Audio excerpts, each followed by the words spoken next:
बिस्मिल्लाहिर्रहमानिर्रहीम अल्हम्दुलिल्लाह वस्सलातु वस्सालामु आला रसूलिल्लाह व आला आलिहि व साहबिहि आजमाइन। প্রিয় শিক্ষার্থী ভাই বন্ধুরা, আপনাদেরকে স্বাগত জানাচ্ছি আমাদের আরবি ভাষা শেখার এই ক্লাসে। বন্ধুরা, আমরা গত ক্লাসে দেখেছিলাম যে ইসমের কিছু সিফাত বা অ্যাট্রিবিউটস বা ক্যারেক্টারিস্টিক্স যাই বলেন, তাই না?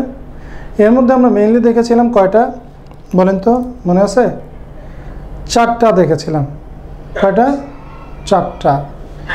এর মধ্যে কী ছিল? চারটার মধ্যে জিন্স মুযাক্কার মুআন্নাসের বিষয়টা, তাই না? একটা ইসম কি হয়, ছেলে হয় মেয়ে হয়। আবার দেখেছিলাম তাআরুফ বা নির্দিষ্টতা, এটা কি হয়, মারিফা এবং নাকেরা, নির্দিষ্ট অনির্দিষ্ট হয়। এরপরে আমরা দেখেছিলাম তার ইরাব। ইরাব কি হয়, মারফু মানসুব মাজরুর, এই তিনটা অবস্থা চেহারা থাকে। আর একটা দেখেছিলাম কি ছিল, আদাত। আদাত ছিল কি, মুফরাদ, মুসান্না এবং জামু, এই তিন ধরনের হয়, তাই না? গুড। বন্ধুরা, আজকে আমরা একটা সিফাতকে, একটা অ্যাট্রিবিউটসকে, একটা বৈশিষ্ট্যকে একটু ভালো করে শিখতে চাই। সেটা হচ্ছে তাআরুফুল ইসম। সেটা কি? আমরা যদি বলি সেটাকে এভাবে বলা যায় একটা টাইটেল দিয়ে, তাআরুফুল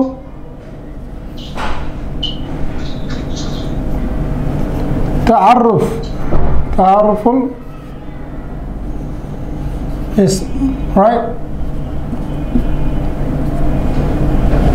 অর্থাৎ ইসমের নির্দিষ্টতা।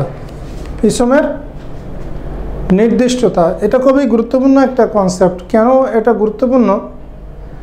কারণ অনেক সময় নির্দিষ্টতা অনির্দিষ্টতা না বুঝলে আমাদের বাক্যগুলো সঠিকভাবে হয় না, বাক্যগুলো সঠিকভাবে করা সম্ভব হয় না। ক্লিয়ার? যেমন ধরেন আমি যদি বলি, অ্যাজ ফর এক্সাম্পল, আমি যদি বলি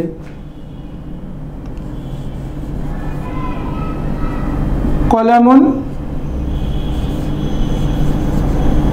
মাকসুরুন, এর অর্থ হলো একটি ভাঙা কলম। একটি ভাঙা কলম, রাইট? এখন একটি ভাঙা কলম, এইটা কি কোনো বাক্য হলো? বাক্য হলো না, তাই না? একটি বাক্য, একটা ভাঙা কলম কি? একটি ভাঙা কলম দিয়ে কি, এটা মানে হোয়াট, তাই না? সাধারণত আমরা বাক্য কাকে বলি? ধরেন আমি যদি এভাবে বলতাম কলমটি ভাঙা, কলমটি ভাঙা, তাই না? তখন এটা কিন্তু একটা বাক্য হয়েছে, তাই না? কলমটি ভাঙা মানে কলমটা সম্পর্কে একটা কথা বললাম যে কলমটার একটা অবস্থা হলো সেটা ভাঙা। বাট একটি ভাঙা কলম, এটা বাক্য হয় না। আমি যদি বলি টেবিলের উপর একটি ভাঙা কলম, তাই না? তখন কিন্তু এটা বাক্য হয়েছে, তাই না? কারণ কি, একটা কমপ্লিট সেন্স তৈরি করলাম, তাই না?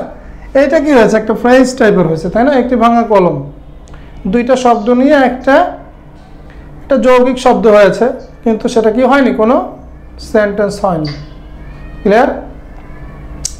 এখন কলমটি ভাঙা এটা বলতে গেলে আমাকে যেটা করতে হবে, এই যে কলম আছে এইটাকে আমার নির্দিষ্ট করতে হবে। নির্দিষ্ট করতে হলে আমি একটা আল পার্টিকেল যোগ করব। আল পার্টিকেল যোগ করলে তানবিনটা থাকে না। আল কলামু মাকসুরুন, এইটার অর্থ হবে কলমটি ভাঙা। এই শানের নজরুলটা বুঝতে পারছেন কেন আমি নির্দিষ্টতার শিখতে চাচ্ছি? কারণ এটা জরুরি, এটা ছাড়া আমি সেন্টেন্স তৈরি করতে পারবো না, রাইট? তার মানে যখন আমি বলে দিলাম আল কলামু, এই আল কলামু কোত্থেকে আনছি আমি বলেন তো? কলামুন, কলামুন এর প্রথমে আল যোগ করেছি। ক্লিয়ার? আল কলামু, কলামুন যোগ করলে কি হয়ে গেল? আল কলামু। এইটা ইম্পর্টেন্ট। তার মানে বোঝা গেল যে একটা ইসম, এর নির্দিষ্টতা আমাদের ধারণা থাকতে হবে এবং কীভাবে একটা ইসমকে নির্দিষ্ট করা যায় বা কখন একটা ইসম নির্দিষ্ট হয় সেটা সম্পর্কে আমাদের জ্ঞান লাভ করা কি জরুরি নাকি মুস্তাহাব? জরুরি। হ্যাঁ, গুড। কাওয়াইদের ভাষা এটা জরুরি। হ্যাঁ, শরীয়তের পরিভাষায় মুস্তাহাব না? গুড। তাহলে আসেন আমরা আজকে এই বিষয়টা একটু দেখি। এর আগে আমাদেরকে এনশিওর করতে হবে এটা মাথায় ঢুকছে সবার। মাথায় ঢুকছে? গুড।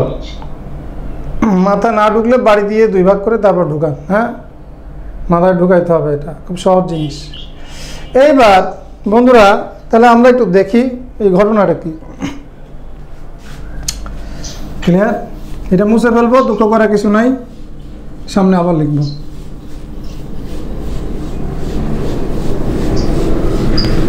দুনিয়ার নিয়মই এইটা, পুরানোটা মুছে ফেলে নতুন কিছু লিখতে হয়। এখন একটা ইসম কি হয়? একটা ইসম নাকিরা হয় এবং মারিফা হয়। এই যে আমরা বললাম অনির্দিষ্ট, এটাকে বলে নাকিরাতুন। কি বলে? নাকিরা। এর মানে হচ্ছে অনির্দিষ্ট, ইনডিফিনিট। কি ইংরেজিতে বলে? ইনডিফিনিট। আর যেটাকে আমরা মারিফা করি, নির্দিষ্ট করলে এটাকে বলে আরবিতে কি বলে? মারিফা। মারিফা মানে নির্দিষ্ট। ক্লিয়ার? কখন একটা ইসম অনির্দিষ্ট হয়? যখন একটা ইসম নির্দিষ্ট হয় না, তখনই একটা ইসম অনির্দিষ্ট হয়। কথা সহজ না কঠিন বলেন তো? কখন একটা ইসম অনির্দিষ্ট হয়? যখন একটা ইসম নির্দিষ্ট হয় না, তখন সেটা অনির্দিষ্ট হয়। 7 প্রকারের ইসম নির্দিষ্ট হয়। 7 প্রকারের। কত প্রকারের? 7 প্রকারের। যদি আমরা সেই 7 প্রকারটা শিখে ফেলতে পারি, তাহলে দুনিয়ার বাকি তাবৎ ইসম কি অনির্দিষ্ট। খুব সহজ না? যদি 7 প্রকার শিখি, এইটা শিখবো না 7 লক্ষ টাইপ শিখবো? 7 প্রকার শিখবো। খুব সহজ বিষয়। এখন সেই 7 প্রকার লিস্ট আমরা আগে পরে করি। একটা জিনিস আগে খেয়াল করি, নির্দিষ্ট করার আগে আমি একটু অনির্দিষ্টতে যাই। যেমন ধরেন কলামুন। কলামুন মানে কি?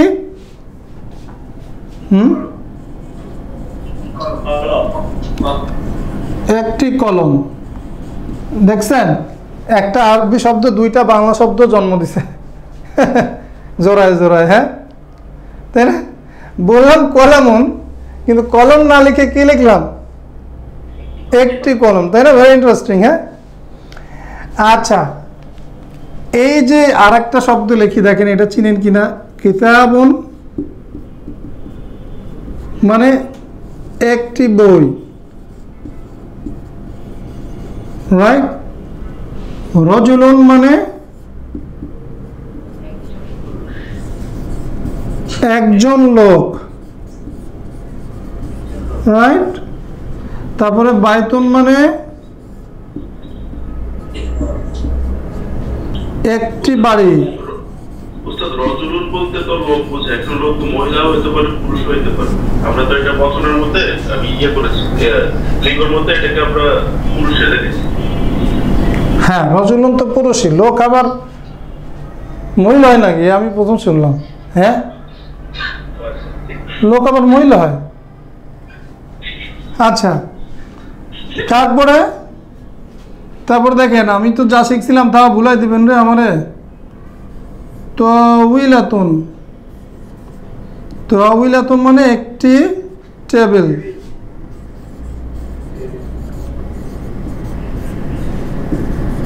বাড়ি কারো নোয়াখালী আছে নাকি এখানে?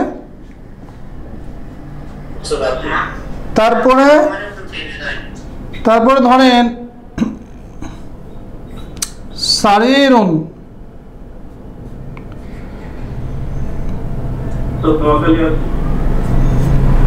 থাকলে এখনই তাড়াতাড়ি জুম অফ করে ঘুমান। সারির না, নোয়াখালী বিভাগ চাই না। সারিরুন মানে একটি খাট। এখন দেখেন এই সব জায়গায় যখন আমি ট্রান্সলেশন করলাম একটা আরবি শব্দ দুইটা বাংলা শব্দ পয়দা করছে, রাইট? এই যে কলামুন, এটা হচ্ছে একটি কলম, কিতাবুন একটি বই, রজুলুন একটি লোক, বাইতুন একটি বাড়ি, তাওবিলাতুন একটি টেবিল, সারিরুন একটি খাট।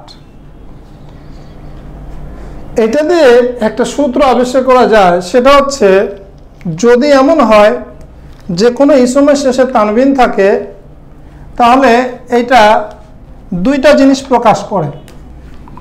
একটা হচ্ছে এই যে তানবিন থাকাটা অ্যাকচুয়ালি এই একটি হওয়া নির্দেশ করে, তানবিন থাকাটা একটি হওয়া নির্দেশ করে, এবং আর একটা জিনিস নির্দেশ করে সেটা হলো এটা অনির্দিষ্ট কোনো একটি, আই ডোন্ট নো, আমরা বলি না জনৈক। যেমন ধরেন আমি রজুলুন বললে এখানে আমি জনৈক লোকও বলতে পারতাম। এই জ দেখছেন আগের এইটার আগে যাবে, তাই না? জনৈক লোক, কোনো এক লোক যাকে আমরা চিনি না, জনৈক লোক এবং একজন লোক প্রকাশ করে। তার মানে একটা ইসমের শেষে এই তানবিন দেওয়াটাই তার নাকিরা হওয়াটা প্রকাশ করে। এটা একটা লক্ষণ, এটা একটা আলামত, এটা একটা নিদর্শন। ক্লিয়ার? খুব সহজ। তো তাহলে বলেন তো, যদি আমি বলি বিনতুন তাহলে একটি মেয়ে, ওয়ালাদুন একটি বালক, ক্লিয়ার? মাদ্রাসাতুন একটি মাদ্রাসা। এভাবে শেষে যখনই কি আসবে, তানবিন আসবে, কি নির্দেশ করবে? সেটা একটি হওয়া বোঝাবে এবং অনির্দিষ্ট হওয়া বোঝাবে। ক্লিয়ার? গুড। এখন এই গোষ্ঠীকে যদি আমি নির্দিষ্ট করতে চাই, ধরেন আমি বললাম আলাল মাকতাবি কিতাবুন, আলাল মাকতাবি কিতাবুন, অর্থাৎ টেবিলটির উপরে একটি বই, তাই না? কোন বই আমি চিনি না, বাট যদি বইটা আমার উপরে নোন হয়, বইটা যদি আমার জানা হয়, তখন আমি বলবো আল কিতাবু আলাল মাকতাবি, বইটি টেবিলের উপর। ক্লিয়ার? তো এখন আমরা যদি এগুলোকে সব আল যুক্ত করতে পারি, আল যুক্ত করে দেই, আল আল যদি সব আমরা আল যুক্ত করে দেই, আলহাজ সেই আল যুক্ত করে দেন, হ্যাঁ হ্যাঁ, হাজি সাহেবের আল নিয়ে এখানে লাগাই দেন না, তো কি হবে? সবগুলোতে যদি আমরা আল যুক্ত করি তাহলে এটা মারেফা হয়ে যাবে। খুব সহজ, এটা মারেফা হয়ে যাবে, রাইট? আমরা আল যুক্ত করে দেব সবগুলোতে, তাহলে কি হয় দেখেন, এটা তখন হবে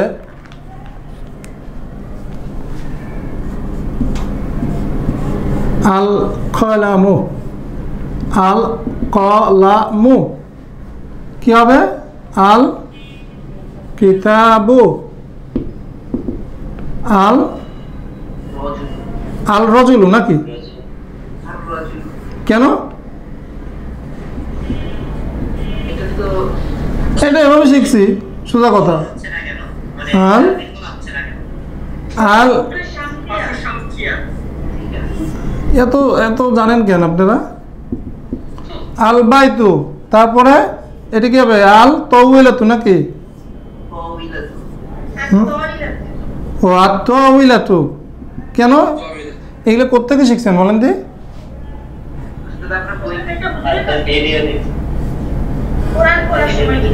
রাইট, এতক্ষণে পারফেক্ট অ্যান্সার আসছে। আপনারা কোরআন পড়ার সময় কিন্তু এটা শিখছেন, এটা শেখা লাগে না, এটা আরবি ক্লাসে শেখা লাগে না, তাই না?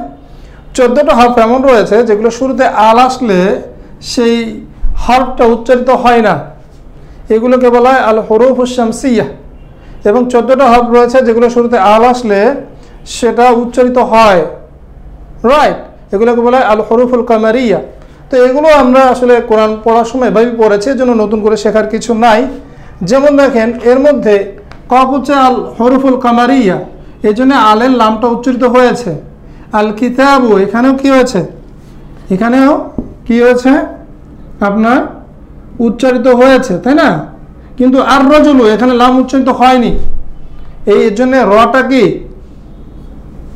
মিন হরফে শামসিয়া, রাইট। আল বাইতু বাটা কি হরফুল তাহার কামারিয়া, এটা কি শামসিয়া, সিনটা কি হবে শামসিয়া। কারণ কি এগুলোর সাথে আল আসলে সূর্যের আলোয় এই লামটা ঢেকে যায়। এখন বন্ধুরা আপনারা খেয়াল করেন আমরা কি করেছি, এখানে আল যুক্ত করে নির্দিষ্ট করেছি, তাই না? আচ্ছা, এই নির্দিষ্ট করাতে একটা জিনিস ঘটেছে, আপনারা খেয়াল করেছেন? কি জিনিস ঘটেছে বলেন তো? হ্যাঁ, এই নির্দিষ্ট করাতে আল যুক্ত হওয়ার সাথে সাথে এই যে তানবিনটা এটা নাই হয়ে গেছে, খেয়াল করেছেন? একটা এ কি করেছে, একটা হরকতকে খেয়ে ফেলেছে। ক্লিয়ার? আল দিলে দুঃখের বিষয় কি জানেন, আপনারা এগুলো পড়ার পরও আল দিয়ে তানবিন দিয়ে দিবেন। শব্দ করে না কেউ, হ্যাঁ শব্দ করে না, একটু সাউন্ড করো না। দুঃখের বিষয় কি জানেন, 142তম ক্লাসে গিয়েও আপনারা আল দিয়ে তানবিন দিয়ে দিবেন, কিন্তু এখন মনে করতেছে না আরে এইটা কোনো পড়া হলো, তাই না?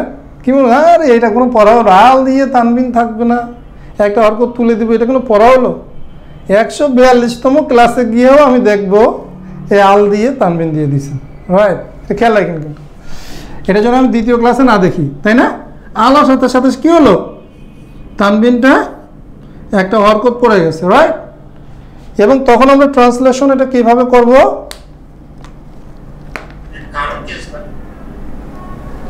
কারণ হচ্ছে আল এবং তানবিনের মধ্যে একটা ঝগড়া, সে ঐতিহাসিক 1971 থেকে, রাইট? এর আগে বোধহয় একসাথে ছিল কিনা আমার জানা নাই। এটার মধ্যে ঝগড়া আছে, এর জন্য থাকে না। ল্যাঙ্গুয়েজে সব কিছু কারণ নাই, ল্যাঙ্গুয়েজ তো মানুষের কথা দিয়ে আসছে। বলো তো আমি কেন বলি, আমি কে তুমি কেন বলি না, তুমি কে আমি কেন বলি না? বাংলা ভাষা এভাবে ইউজ। যদি বাঙালিরা তুমি কে আমি ব্যবহার করতো, আমরাও তুমি কে আমি বলতাম। বোঝেনি কথা? এইটাই তো ল্যাঙ্গুয়েজে সব কিছু কি হয় না, কেন হয় না, বুঝছো? আরবরা এভাবে ব্যবহার করে। আরবরা যদি বলতো আল কলামুন, আমরা বলতাম আল কলামুন, সমস্যা নেই, তাই না? এইটা কি এই লেসনটা ক্লিয়ার? একটা এই সময় শেষে তানবিন থাকলে দুইটা জিনিস নির্দেশ করে, একটা হচ্ছে অনির্দিষ্ট হওয়া বোঝায় এবং একটা হওয়া বোঝায়। যদি আমি তার শুরুতে আল যুক্ত করি, লামুত তারিফ বলা হয় এই লামটাকে, সেইটা যুক্ত করলে কি হবে, এটা মারিফা হয়ে যাবে, তখন তার অর্থ হবে কি হবে বলো তো, কলমটি অথবা শুধু কলম। ক্লিয়ার? তাহলে এটা কি হবে, না রে বাবা ওইটা অন্য জিনিস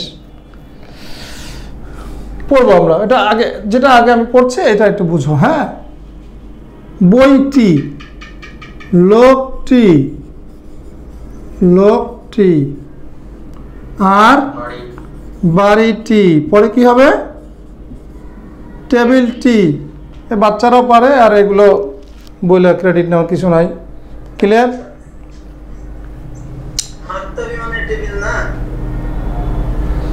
হ্যাঁ, তহবিলাতুন মানে টেবিল, মাকতাব মানে ডেস্ক, একটু পার্থক্য আছে। হ্যাঁ, ডেস্কের মধ্যে আবার ড্রয়ার থাকে, অনেক কিছু থাকে, আর প্লেন যে টেবিল সেই টেবিলটাকে বলে তহবিলাতুন, রাইট? এখন তোমরা দেখো লেসনের দিকে মন দাও, লেসনের দিকে মন দাও। লেসনটা কি, যখন আমি আল পার্টিকেল যোগ করব তখন তানবিন থাকবে না। সবাই একবার জোরে গগন বিদারী চিৎকার দিয়ে বলো তো, যখন আল যুক্ত করব তানবিন থাকবে না।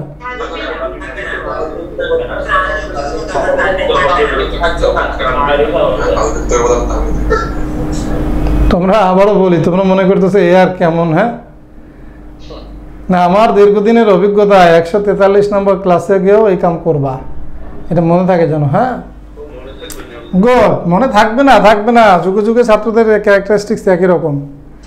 তোমরা অন্য স্টুডেন্টদের ভালো না, একই রকম, আরও একটু খারাপ হইতে পারো।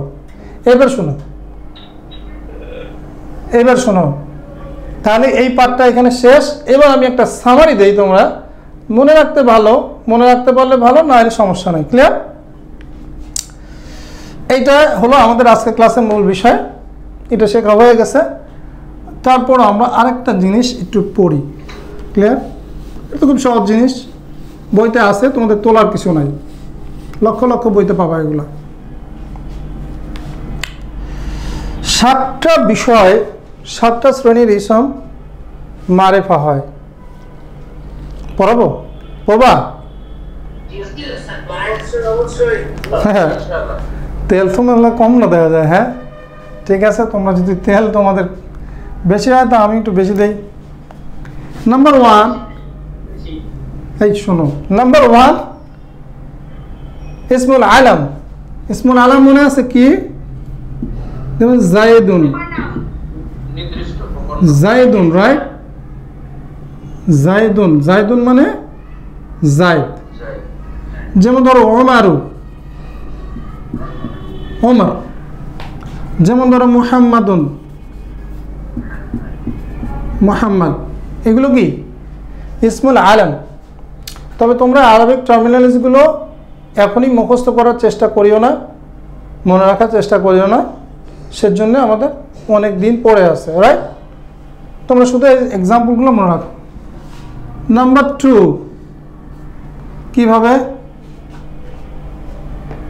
2 নম্বরটাকে বলতে পারবা? মায়ের চুটে মাথা 2 ভাগ করে ফেলো। স্মল জিন্সে পড়াইছি কোন? হ্যাঁ বলছি যে মারিফা 7 প্রকারের মারিফা, এর মধ্যে স্মল জিন্স তো কলাম। হ্যাঁ আচ্ছা, আরিফু বিল্লাহ, এই যে দেখ, এই আল যুক্ত ইসম আল কলামু। কেন জিজ্ঞেস করলাম? মাত্র পড়াইছি রে, মাথার মধ্যে কিছু থাকলে তো কাজ হতো। আল কিতাবু, বুঝে আসছে তোমার? আল যুক্ত ইসম এইটা, তাই না?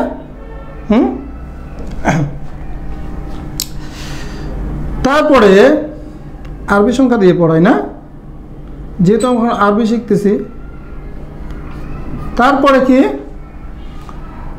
তারপরে 3 প্রকারের সর্বনাম মনে রাখবো। কয় প্রকার সর্বনাম? 3 প্রকারের সর্বনাম। একটা হচ্ছে প্লেন সর্বনাম। প্লেন সর্বনাম কি বলেছ? প্লেন সর্বনাম হলো তোমার প্লেন সর্বনাম, মনে হয় আমি, তুমি, সে। যেমন হুয়া মানে কি? সে। আনা মানে আমি। হ্যাঁ, কাইফা হালুকা, তোমরা তো এটা আরবি না আসলে সবাই পারো, তাই না? কা, এইগুলো হচ্ছে প্লেন সর্বনাম, মানে সর্বনাম। বাংলা যেটাকে বলে সর্বনাম, ইংরেজিতে বলে প্রোনাউন, আরবিতে বলে দামির। এগুলো মারিফা। তারপর হলো তোমার, তারপর আরেক ধরনের সর্বনাম আছে যেটাকে আমরা বলি ডেমনস্ট্রেটিভ প্রোনাউন। ইংরেজিতে কি বলি? Demonstrative pronoun. এবং বাংলা বলি নির্দেশক সর্বনাম, এবং আরবিতে বলে ইসমুল ইশারা। যেমন ধরো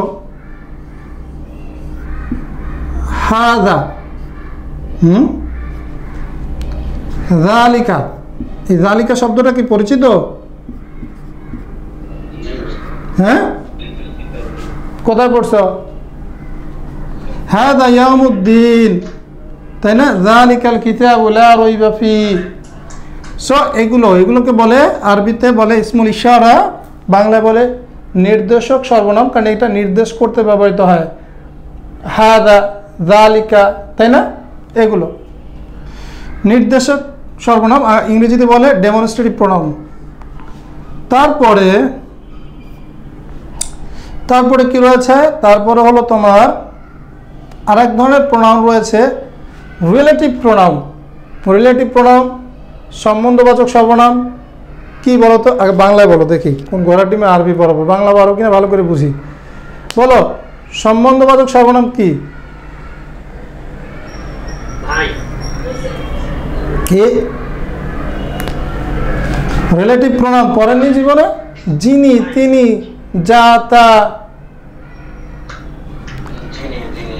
তো বাংলাও পারে না, তাহলে এটা এদিকে কি হবে বলেন? হ্যাঁ, না না, আমার তার না। যেমন আল্লাযী, রাইট, আল্লাযীনা। এই আপনারা তো ইয়া পারেন না। হ্যাঁ, রিলেটিভ প্রোনাউনগুলো কি? আল্লাযী, আল্লাযীনা, অর্থাৎ যিনি, তিনি, যার, তার, এই ধরনের যে প্রোনাউনগুলো আমরা ব্যবহার করি এটাকে কি বলে? রিলেটিভ প্রোনাউন, বা বাংলায় সম্বন্ধবাচক সর্বনাম, আরবিতে বলে ইসমুল মাউসুলি। আমি আগেই বলি যে তোমার আরবি টার্মিনোলজিগুলি তোমরা নিয়ে ব্যস্ত হয়েও না, এটা আমরা শিখব পরে।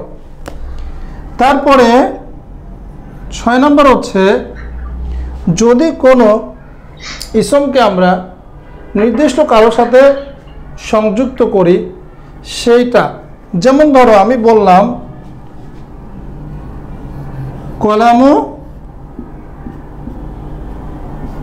কলামুল মুদাররিস,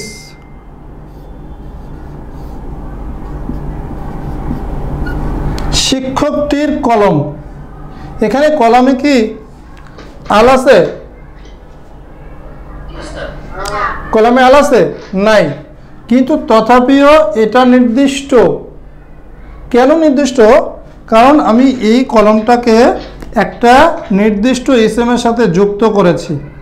কিভাবে যুক্ত করতে হয় ডেফিনেটলি এটা আমরা পরে শিখব, কিন্তু এটা মনে রাখতে হবে, যখন কোনো ইসমকে আমরা একটা নির্দিষ্ট ইসমের সাথে যুক্ত করি, অ্যাটাচ করি, সম্পর্ক করি, তখন এটা নির্দিষ্ট হয়। আর 7 প্রকারের যে ইসমটা, সেটা হলো যদি আমি কোনো কাউকে ডাকি, নির্দিষ্ট করে ডাকি, যেমন ধরো ইয়া রজুলু, ইয়া রজুলু, ইয়া রজুলু, তাই না? এখানেও আল নাই। রজুলু থেকে আল আছে? নাই। আল আছে? নাই। হে লোকটি, হে লোকটি। ক্লিয়ার?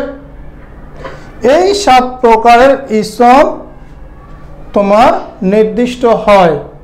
এই 7 প্রকার ইসম নির্দিষ্ট হয়। তবে একটা জিনিস ইন্টারেস্টিংলি তোমরা খেয়াল করেছো যে জাইদুন এবং মুহাম্মাদুন শেষে তানবিন আছে, তাই না? শেষে তানবিন থাকলেও ইসমুল আলামগুলো নির্দিষ্ট হবে। কিগুলো প্রপার নাউন শেষে তানবিন থাকলেও সেটা কি হবে? নির্দিষ্ট হবে। আর একটা বিষয় সেটা হচ্ছে এই ইসম তানবিন থাকলেই যে মানে অনির্দিষ্ট হতে হলে তানবিন থাকতেই হবে বিষয়টা এমন নয়। বিষয়টা এমন নয়। তবে তানবিন থাকলে সেটা অনির্দিষ্ট। তানবিন থাকলে সেটা অনির্দিষ্ট। ক্লিয়ার? আচ্ছা, আর কিছু নামে দেখবা তানবিন থাকে না। যেমন দেখো ওমারু, তানবিন নাই। যেমন ধরো মারিয়ামু, মারইয়ামু, তানবিন নাই। যেগুলো প্রপার নাউন ইসমুল আলাম সেগুলো তানবিন থাকুক আর না থাকুক সেটা কি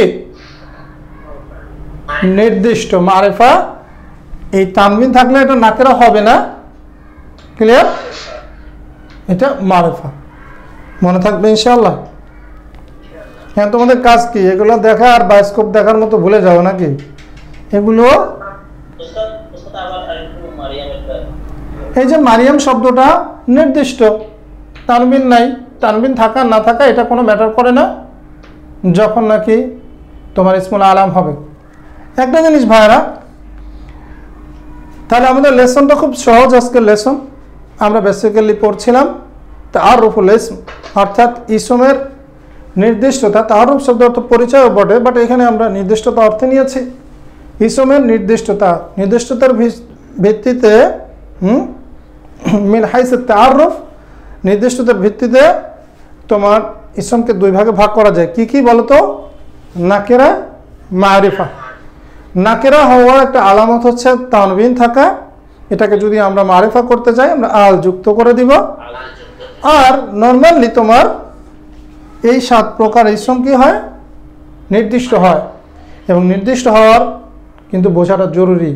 ধীরে ধীরে আমরা এটা টের পাবো, এখন হয়তো পুরোটা বুঝতে পারবো না, কিন্তু আমাদের উচিত হবে এই 7 প্রকার ইসমটা কিঞ্চিত কষ্ট করে হলেও মনে রাখার চেষ্টা করা, মনে না থাকলে সমস্যা নাই। ক্লিয়ার? তাহলে বন্ধুরা আমাদের আজকের ক্লাস এখানেই শেষ। পরবর্তী ক্লাসে আমরা দুজনে এখানে শেষ করছি। আসসালামু আলাইকুম ওয়া রাহমাতুল্লাহি ওয়া বারাকাতুহু।